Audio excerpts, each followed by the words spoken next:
what was the appeal of, was it the character, was it the story? What was the appeal? I will, the reality was Nancy told me about this script she had. She sent it to me, offered it to me. I read it. I said, absolutely. I was flattered she asked me to do it because I know she's very much, as one would say, a stickler for detail and making things right. And so I know that she went through a lot of, she made sure that she wanted me before she made that decision and the offer. So it made me feel good, you know, and that was it. You know, I was going to do it. Because it's the subject itself, I haven't really seen that addressed on film yet. Right. These generations and putting a mirror up to that. Was that also an appeal, a draw for you? Sure. There kind of there wasn't anything about the film that wasn't appealing.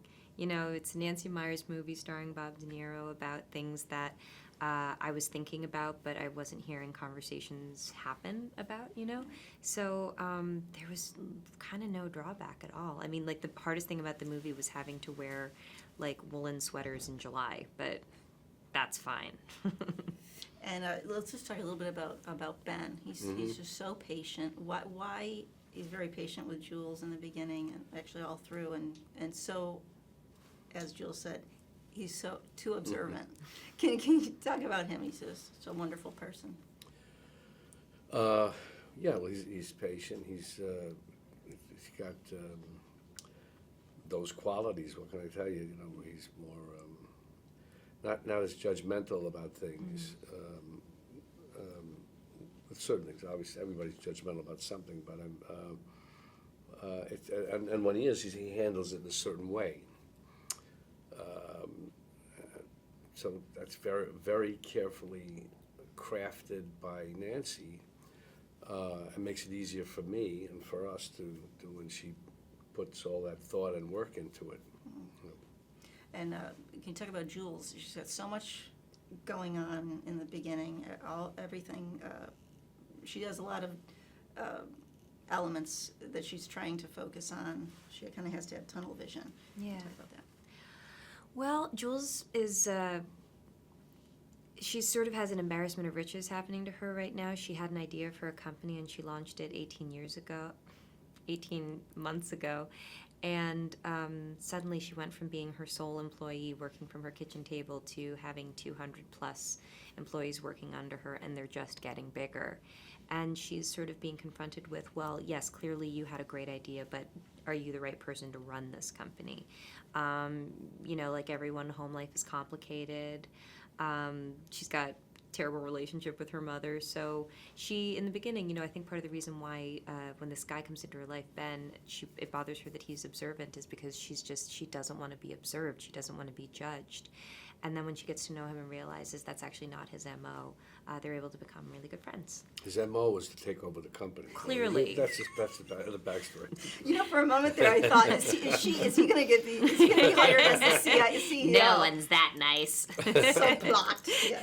So, you know,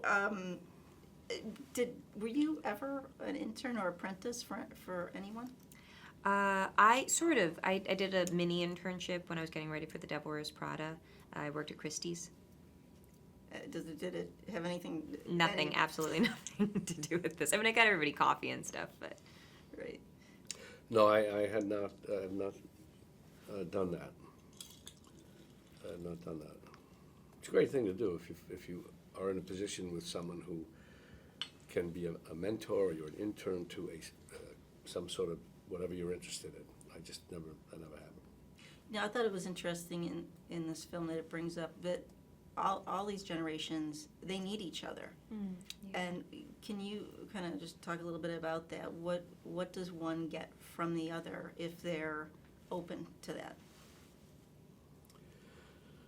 Well,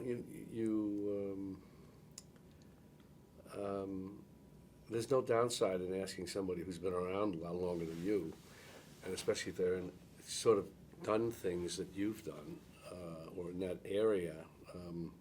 Say someone in the theater or the movies or something, asking a person, whatever, what to look out for. I've done that with people. people when I was younger, especially.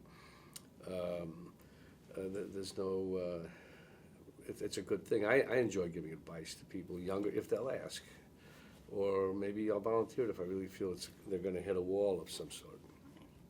I thought it was interesting that this was kind of a perfect microcosm, the business, and all the people in it for all of this to unfold. Can you talk about her business and, really did mirror what's going on outside in the world, not just in this business. What aspect of it are you thinking of? Finding value in a generation that came before you, putting them all together like that, and see what happens, and also the younger generation maybe not seeing that value until they're all put together like that, not valuing them. To be sure, knowing how your way around a computer and knowing how to code is incredibly important if you have, as my character does, has an online-based business. In her case, it's e-commerce fashion.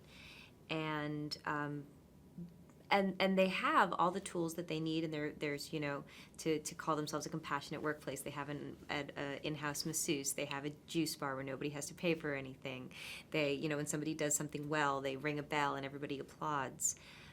But there's still something missing. The company hasn't found its communication yet, and that's where Ben, Bob's character, really helps us out, because he comes in and brings certain skills that we've never been able to develop.